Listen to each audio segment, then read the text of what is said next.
அதாவது to the core அப்படின்னு சொல்லக்கூடிய அளவுக்கு விழுந்து விழுந்து, அது காதலாக இருந்தாலும், சகோதரத்துவமாக இருந்தாலும், அன்பாக இருந்தாலும், வேலை வாய்ப்பாக இருந்தாலும் மாடு மாறி உழைப்பார்கள் அப்படின்னு சொன்னா நீங்கள் என்னை தப்பாக எடுத்துக்கொள்ளக்கூடாது. ஏன் அப்படின்னா, இந்த ரிஷபராசியோடைய சின்னமே மாடு தான். அது காளமாடு. அப்போ இந்த லக்ஸரி ஃபேண்டசிங்கிறது வாழ்க்கையில எல்லாருக்குமே ஒரு இடத்துல இருக்கும். அந்த ஒரு பீரியட் கிராஸ் ஆனதுக்கு பிறகு கடுமையான ஒரு உடல் உழைப்பை வெளிப்படுத்தி ஆக வேண்டும் அப்படிங்கிற ஒரு கட்டுக்குள் இவர்கள் விடுகிறார்கள்.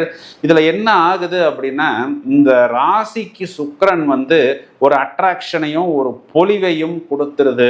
ஸோ எங்க போனாலும் இவங்களுக்கு ஒரு அங்கீகாரம், இவர்களுக்கு ஒரு அக்னாலஜ்மெண்ட்டு, இவர்களுக்கு ஒரு மேலும் மேலும் இவர்களை ஒரு உச்சத்துக்கு ஏற்றி விடுவது போல் இவர்களுடைய தோற்றம்,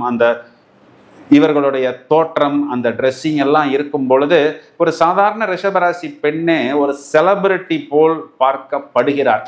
இதனால என்ன ஆயிடுது அப்படின்னா, கொஞ்சம் அவங்களுக்கு மைண்டில் எங்கே போனாலும் நமக்கு ஒரு முக்கியத்துவம் கிடைக்குது அப்படின்னு சொல்லி நிறைய ரிஷபராசி பெண்கள் படிப்பை கோட்டை விட்டு விடுகிறார்கள் அப்படின்னு சொல்வது நிதர்சனமான உண்மை. இதுதான் நிஜம், இதுதான் நிதர்சனம், இதுதான் உண்மை.